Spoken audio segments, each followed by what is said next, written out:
All right, so we begin with a joke. I'll ask, you'll answer. Knock, knock.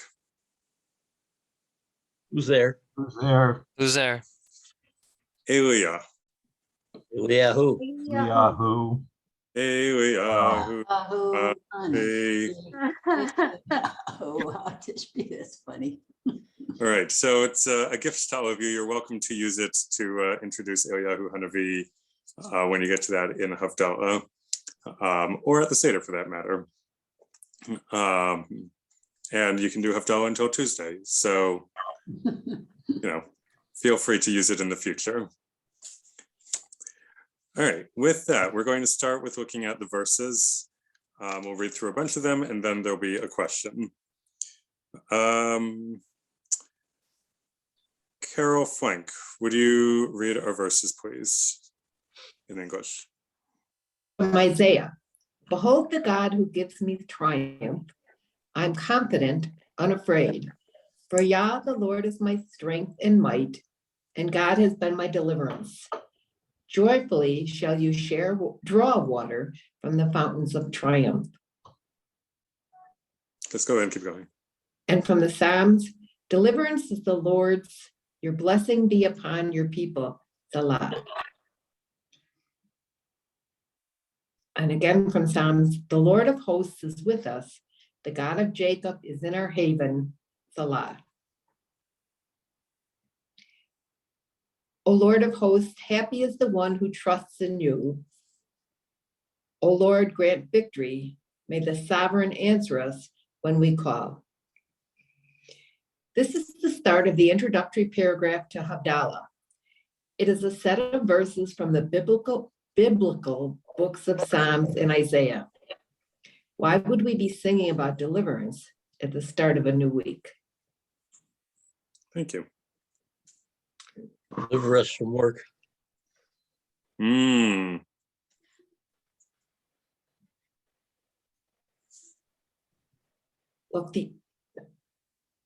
Herb, I didn't hear what you said. Did he say something? You said deliver us from work. Oh, okay. That's good.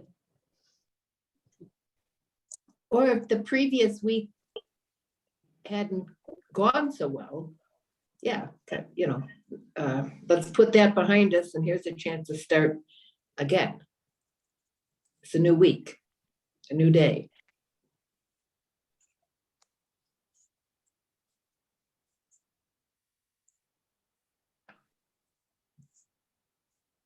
Perhaps one of the reasons why we would be singing about deliverance at the start of a new week is to thank God for what he did for us last week.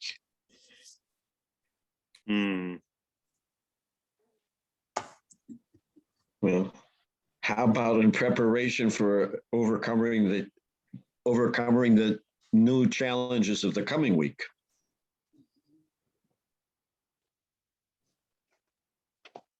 Anticipating what difficulties we may encounter so that we can arrive at Shabbat again.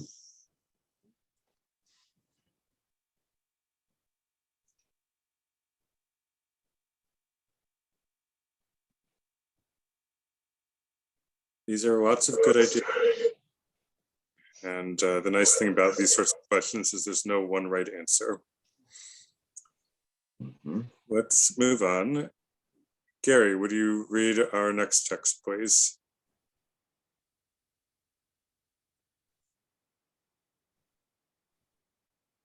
I'm sorry, did you say me again? I was No. muted. Gary. Oh, Esther 8:16. Yep. The Jews enjoyed light and gladness, happiness and honor. So be it with us.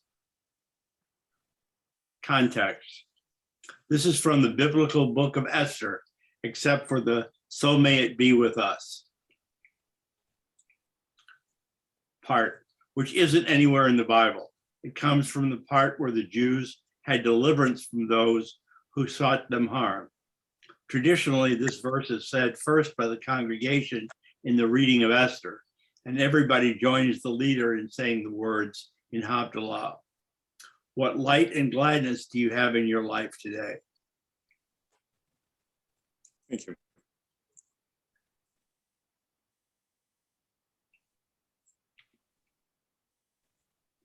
I have my family and my grandchildren that I did not have when I lived in Boston. And they fill me with light and gladness. Hmm.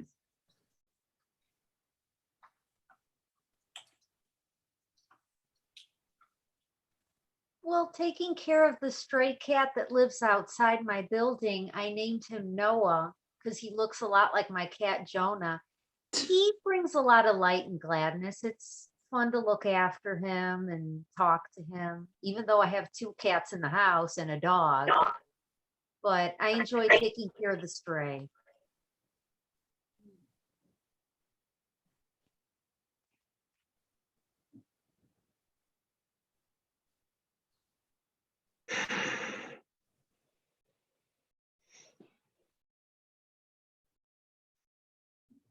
It could be light or gladness, if this is too difficult a question. For me, I would say, I guess a few primary things. I'd say my community, my family, and probably the Torah. Hmm. I would say those are the primary things that bring, I guess, both light and gladness, either either or, into my life. Great. Well, I guess I can say on Thanksgiving evening, Howard had a terrible accident and had 25 sutures in his forehead and nose. And now they're all out and he looks like a human being again. That's why he could come tonight. And so it's healing and he looks okay. So that has brought a lot of gladness to both of us. I'm glad too. Wishing him well. Thank you. Yes.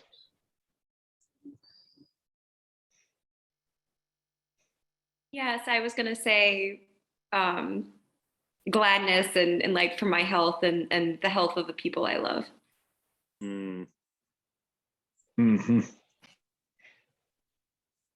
I'm happy to have a roof over my head, be warm and dry, and have 3 meals a day. The basics.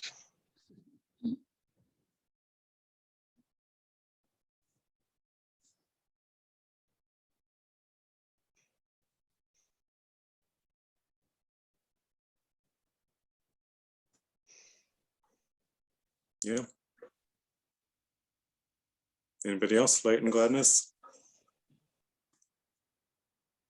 Go along with Jessica, my children are healthy. Oh, my little granddaughter has a little bug, but it doesn't seem serious. So they're basically all healthy and doing well. And I'm very happy about that. Feel blessed. Good.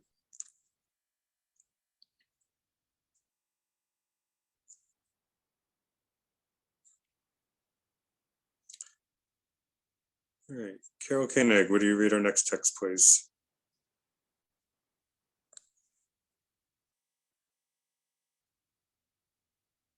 After you're on mute, Carol. I There you go. realized that just now. I raise the cup of deliverance and invoke the name of the Lord. This context, this is from the biblical book of Psalms. It is in the halal section of holiday services, but in a part that isn't actually said out loud. From would you like deliverance? Oh, Could get political. I'm just going to keep quiet. Good point. Thank you. From what non-political things would you like deliverance? Not having to get a new furnace. Yeah. Yes. It'd be nice to get out from under COVID. Yeah.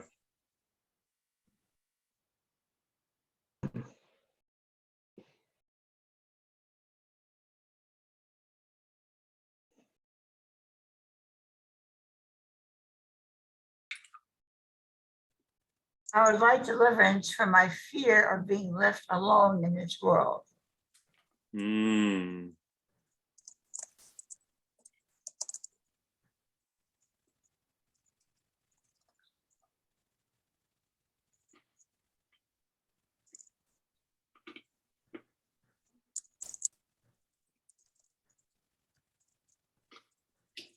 That's why you moved here, Hinda, so we can all be with you.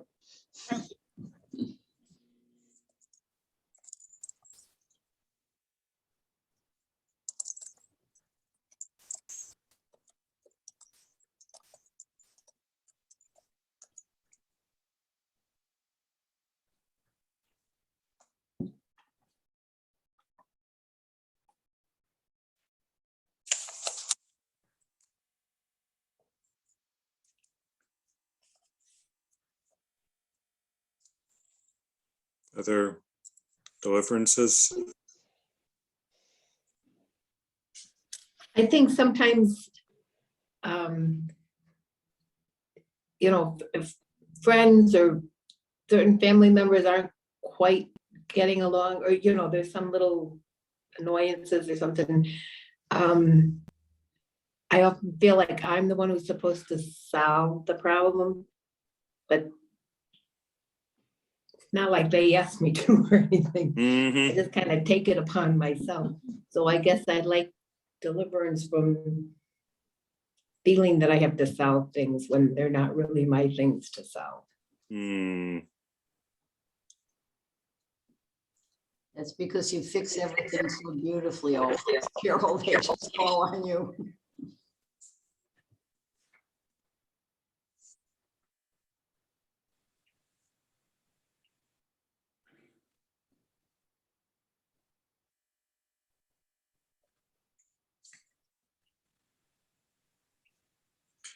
All right, Steve, would you read our next text, please?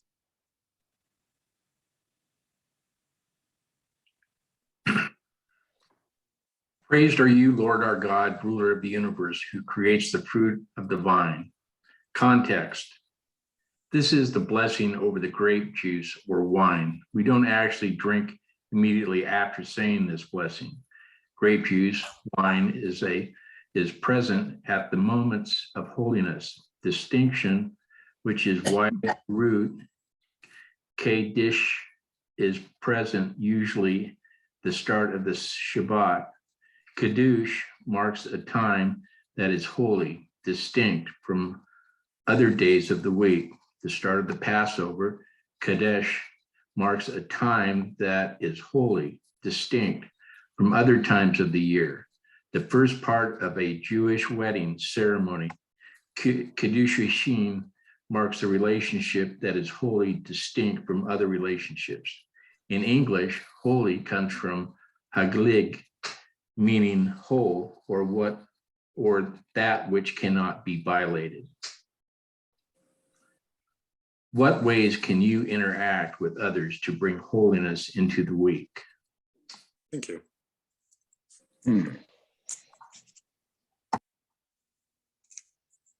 Well, one thing you can do is pray together. Mm.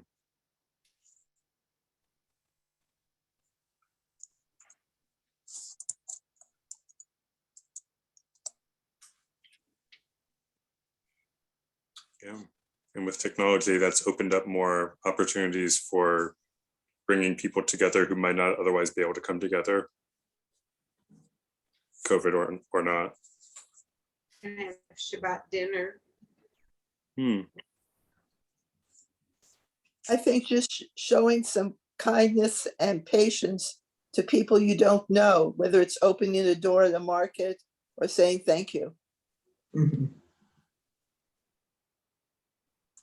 You can listen. Mm-hmm.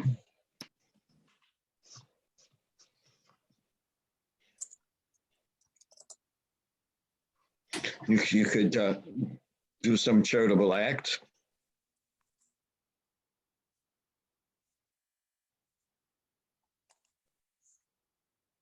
Did anyone see Clean Speech, Illinois? Yes. Maybe not. When I moved out here, through the J or somehow I heard about this Clean Speech Colorado that the Jewish community was promoting.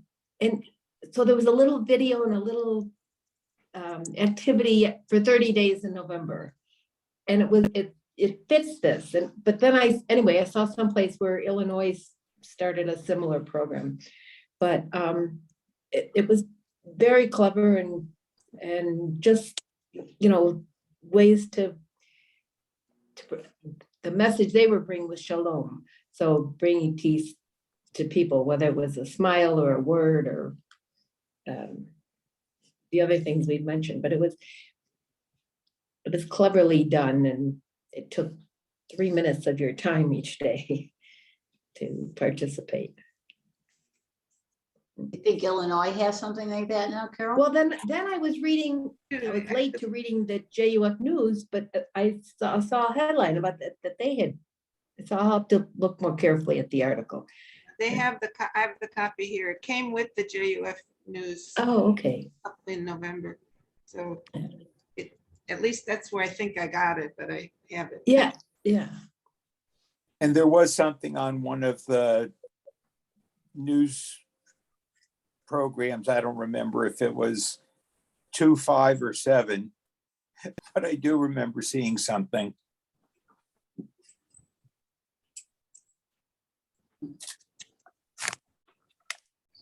One quick thing I learned from it was just how large the Jewish community is in Denver, because each video was introduced by someone from a different, whether it was a congregation or the JCC or Chabad, or anyway, it was just a whole variety of communities that I didn't realize were here.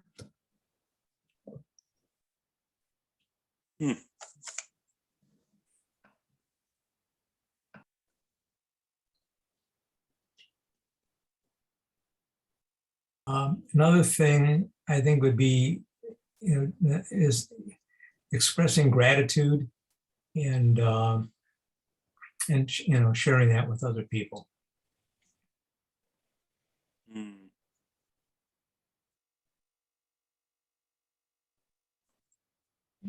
The daily minion is a great way to bring holiness into the week. I enjoy it.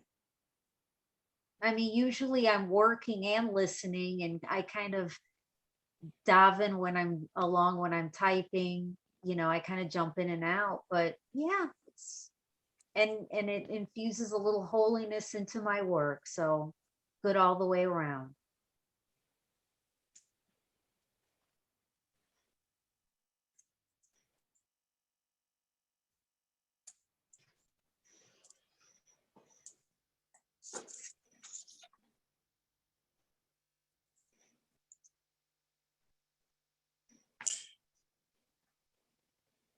Great. Morris, will you read our next text, please?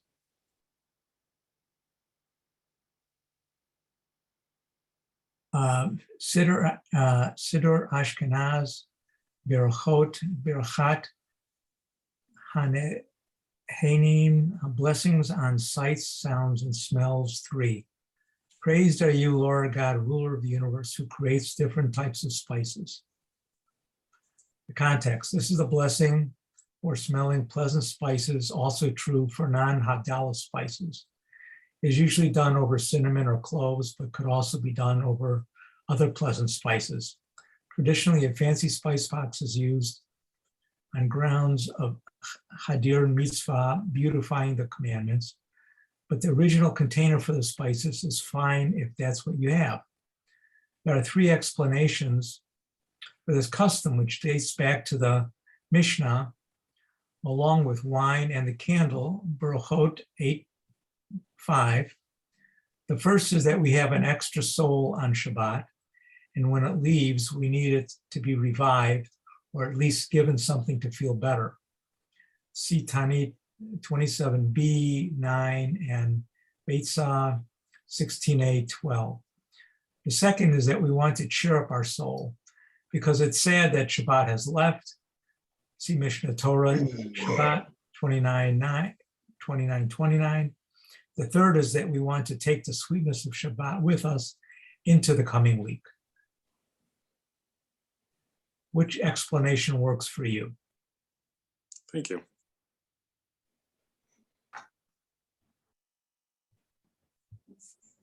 I think they both work for me. I think the sort of mystical level of interpretation regarding, like, you know, the second soul stuff kind of exists alongside the more sort of, I guess, maybe down to earth of the sweetness of, you know, of Shabbat coming with us into the week. I feel like both of those sort of work for me kind of simultaneously.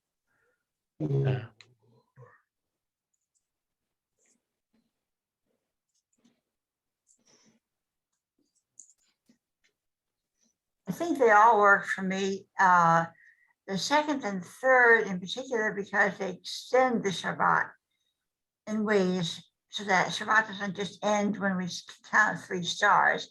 So there's something that lingers afterwards, whether it's a scent of the spices or being revived, whatever it is that allows us to move towards the new week with a feeling of some feeling that Shabbat is still inside me.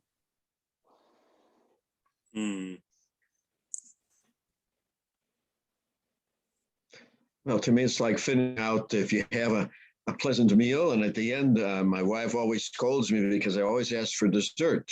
So there's something sweet to finish it off. That makes it complete.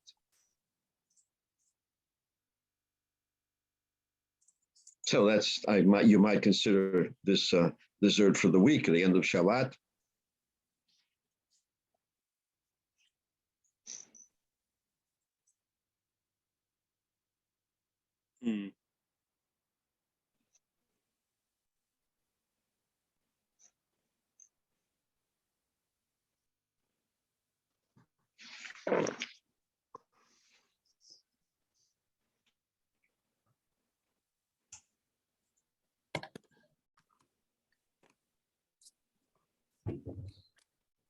I have a question.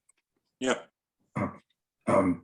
Because we've gone, I guess, through half of the time allotted, and I've always been, and I think the references you've made to, and you've cited to bringing the holiness into the rest of the week and the Sabbath and the rest of the week can be very powerful, very meaningful to people. But what always strikes me is the, in the text of the Havdalah is this kind of priestly focused invocation of separating the Sabbath, the sacred and the profane, the Sabbath from the week, and all those things which have an effect too. And I wonder if you would comment on if that's, you see that as a tension or what's going on there, because it's always interested me.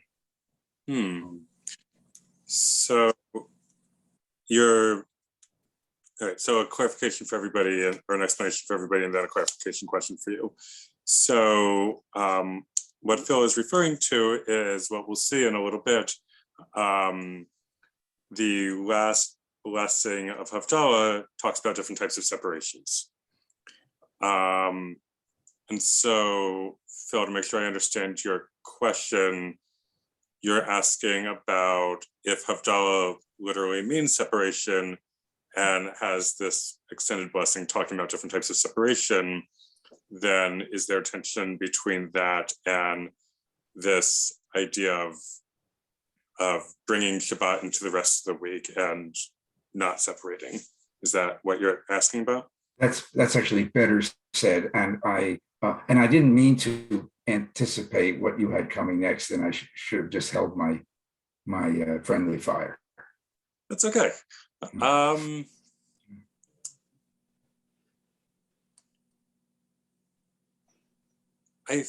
reminded of when somebody goes into the mikveh to convert. When you go into the mikveh for conversion, the mikveh attendant gives you the instructions while you're still in the lobby and fully dressed, that you should go and shower and dry off, but not completely, because some of the water from the shower should be with you in the mikveh, that you're bringing your old self or your previous self into your new self. And so the mikveh is very much a mingling of, is very much a separation of where the symbolism of being reborn again, where you go into the waters and emerge and completely emerge, immerse and then emerge. And yet you have to bring some of your previous self with you. When we do Rosh Hashanah, or when Rosh Hashanah happens and we do Tashlich and we throw the breadcrumbs in the water, we're symbolizing throwing away the things that we want to get rid of from the past year. But there are still things that we want to hang on to, that we don't say we're just dumping the entire past year in the water and starting totally fresh. There are things that we want to maintain. And so on the one hand, yes, Havdalah is about separation and separating the previous week from the coming week. And on the other hand, there are good experiences in the previous weekend, particularly in Shabbat, that we might want to take with us into the coming week. And so I think you can do both. You can acknowledge the separations and the differences and still say that there is some good in that which is different, which I want to bring, or that which is set apart, which I still want to bring with me into the new. So not a firm this or that answer, unfortunately. And the thing about meaning is you can derive totally different meanings from all these symbolisms. So if the idea of taking the sweetness of Shabbat with you into the coming week feels like it doesn't jive with the bigger idea of Havdalah as separation, then you can go to the idea of we need the spices to revive ourselves because or either to revive ourselves after the extra soul that we got in Shabbat leaves, or because we're sad that Shabbat is left. And so the spices work as a separation, not as a bridge. So you are welcome to take whichever meaning works for you. And if none of them work for you, I'm happy to try to come up with another one that does. Does that help at all, Phil? Thank you, yes. Great.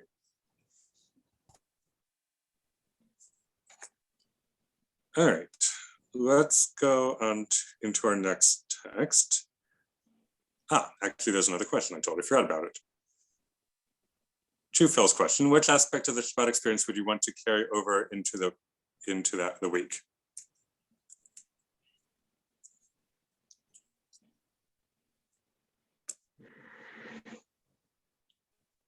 If any.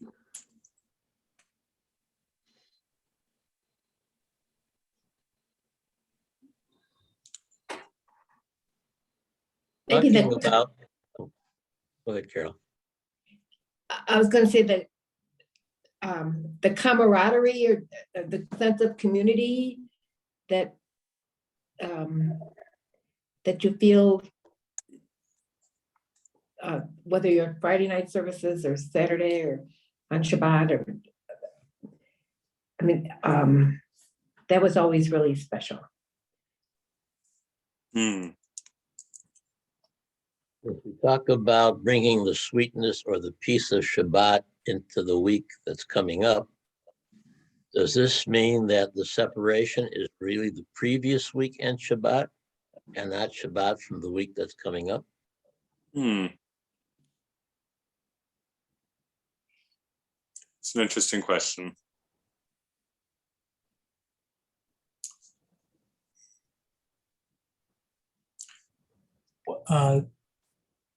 David, wasn't there I don't know which tractate it is, but wasn't there a rabbi who tried to have Shabbat on another day. Ah, yes. And there was a reason it didn't work, but I can't remember what it was. Yeah, it's a Hasidic story. Rabbi Glick likes to tell this one of two brothers, Reb Zusia and Reb Elimelech, I think. And they do Shabbat on Tuesday because they like Shabbat, and it like is amazing and works better than ever before. And they come to the rabbi and ask him about it. And to be perfectly honest, I don't remember the ending of the story because I listened to it and I decided that as a Jewish storyteller myself and as an educator, I didn't like that story for my own purposes. And so I guess I probably forgot the ending of it. But I can tell you that there's a different story, which is a PJ Library story, and it's set with Rabbi Judah and his friend, the Roman emperor, whose name starts with an A.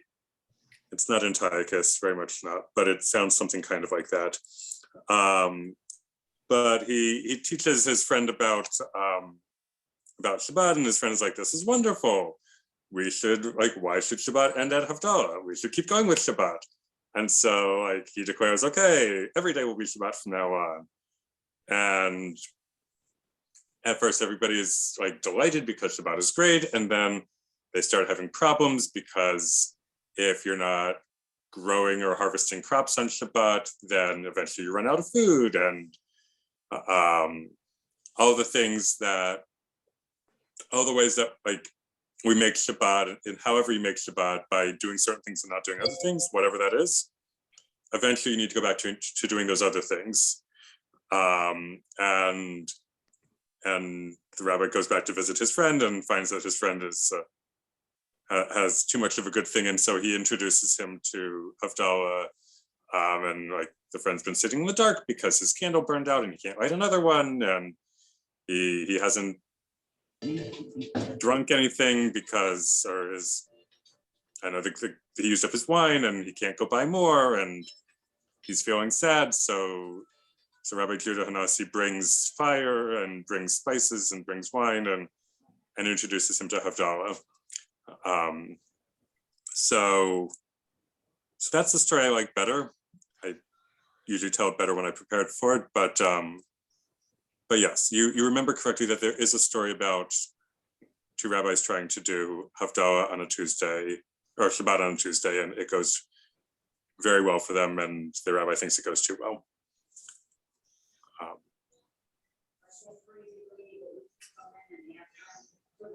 Yes.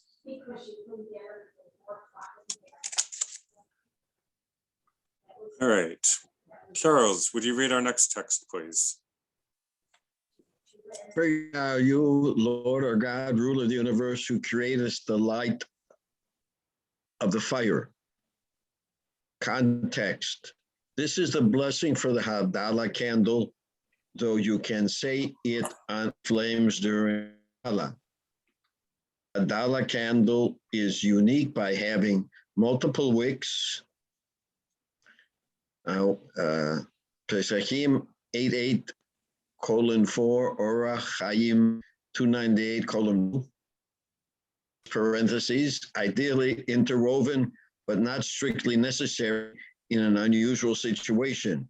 We don't want to make a blessing in vain, so we use the light of the candle, Mishnah Berachot 8:6, close parentheses, by looking at our cupped fingers, or Chaim 298:3. This has the effect of showing the distinction between light and darkness on our own hand. Lighting the candle itself is also shows a separation specifically between Shabbat and the rest of the week, because once a Shabbat starts, we don't build fires.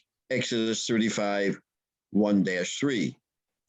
We have two lights that are separated to start Shabbat And to end Shabbat, we have at least two lights that are interwoven, just like light and dark, and Shabbat, the week, meet at Havdalah time. What opposites meet in your life at various times? Thank you.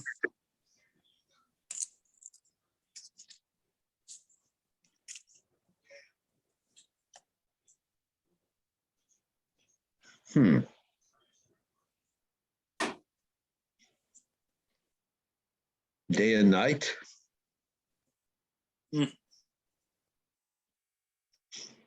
Work and no work?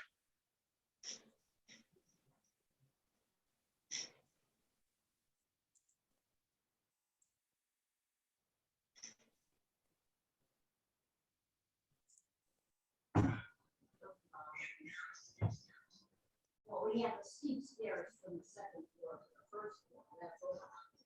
Yeah, but still. Being hungry and being fed. Mm-hmm.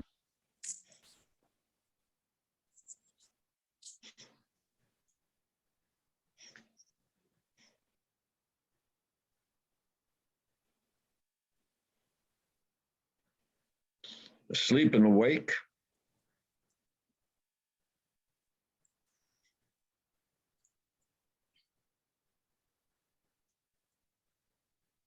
You may have somebody in your life who you love very much, but you may feel very frustrated or upset with them, and you've got mixed feelings.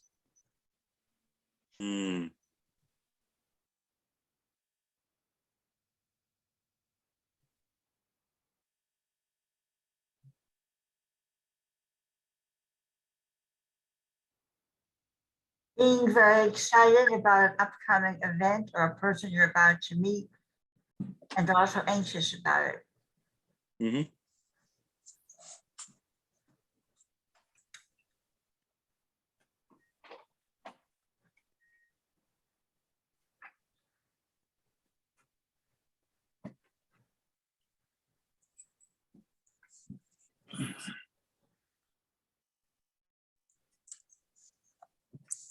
All right, let's go on.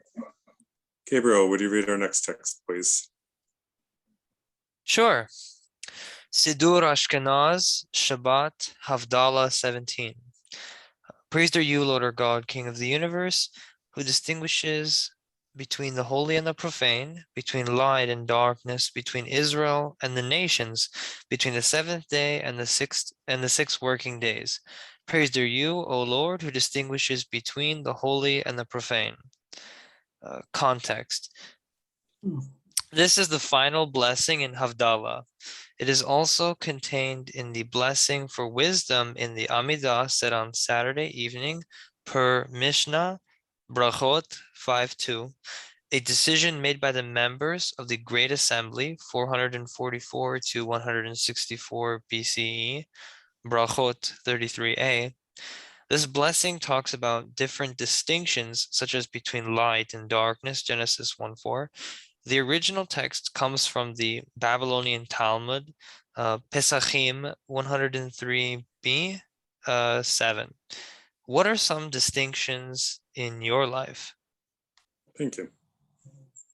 No problem.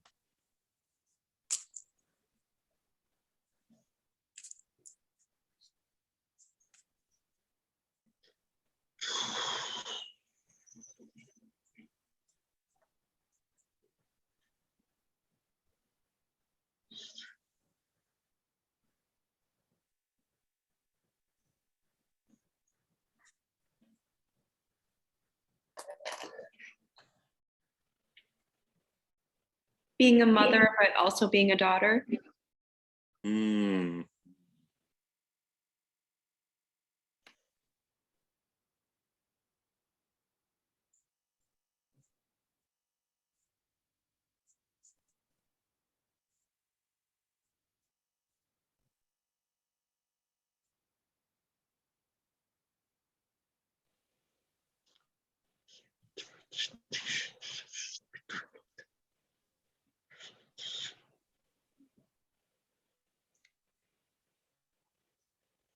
Other distinctions? Well, even though I work Bill. from, I'm sorry. Paying bills because you have to and giving to charity because you want to. Oh, Good one. What I was gonna say was, even though I work from home, there's a distinction of work and off work. hmm. I still have to be able to create that distinction. That's a good point, that during this time of COVID, Havdalah reminds us of the importance of creating distinctions in a time when when our spaces blur together with multiple uses. This case is a little bit different than the other previous discussions. They don't necessarily have to be opposites. They could be different. Mhm. So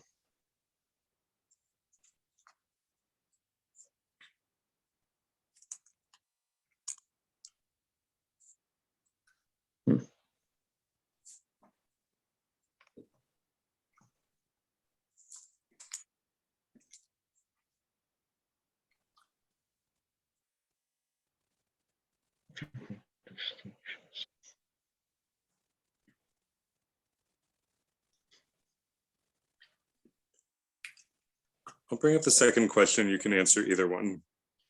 This blessing points out that being Jewish comes with its own experiences. What positive experiences have you had as a Jew? oh.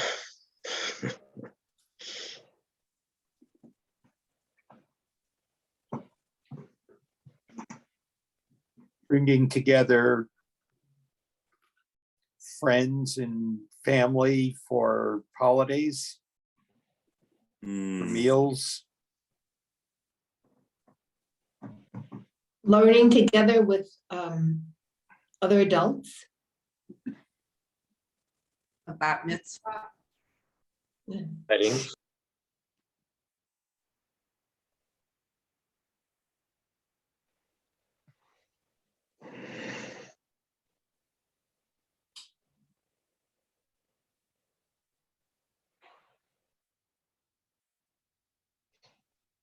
Building a congregation. What was that, Herb? Building a congregation / community.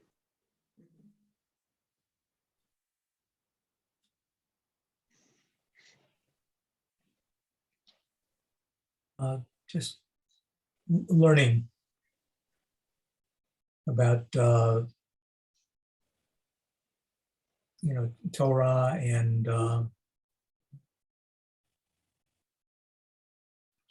and being alive and seeing what can get done even during times of COVID.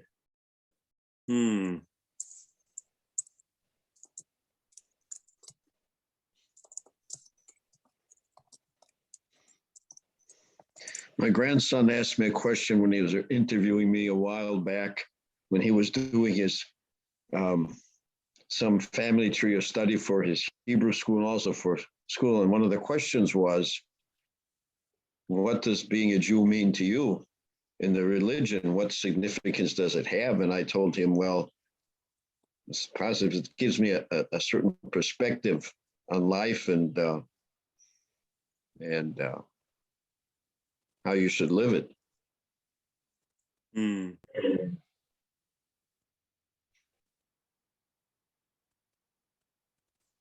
I think one of the most positive things I had was being president of West Suburban Synagogue 21 years ago. And I could never have had that if I wasn't a Jew.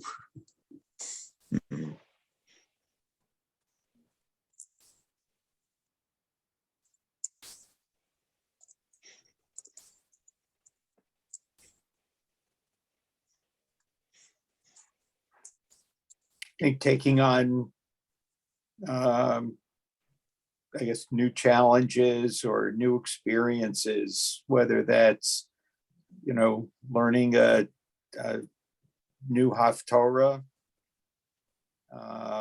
or, when I started putting on tefillin and going to, Minyan, and you know, each of those is something new and something to become became comfortable with. Hmm.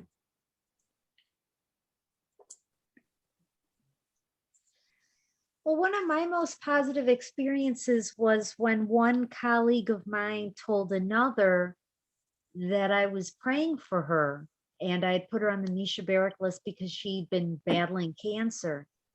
And the colleague's response was, "Oh, is Elizabeth Furman that Jewish woman?" And I liked that. It felt very nice that she associated something good with that. I liked it a lot. Yeah.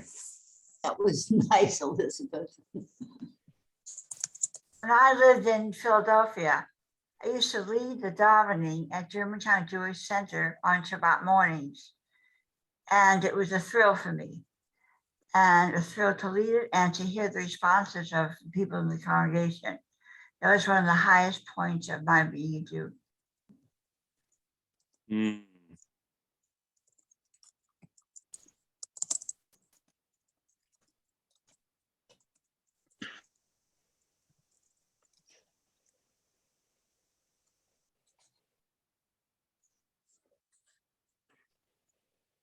Right. Recognizing the time, I'll point out what's coming up, and then you can peruse it and think about it on your own.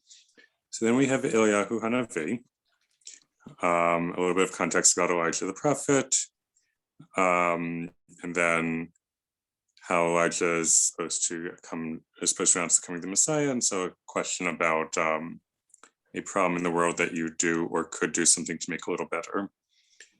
Then we have a picture of a Havdalah set. Again, you don't need any of these fancy things, but if you have them, that makes it a little nicer. And then some musical versions of Havdalah, a karaoke version with a Hasidic tune, the Mudzitcher, I believe, tune for the first part. Then we have the Debbie Friedman, that tune, a video showing it being sung around the world. And then we have the Karlbach tune being sung at Camp Ramah Darom, which is where I went. And then finally Safam, which is a Jewish American rock group, and their tune.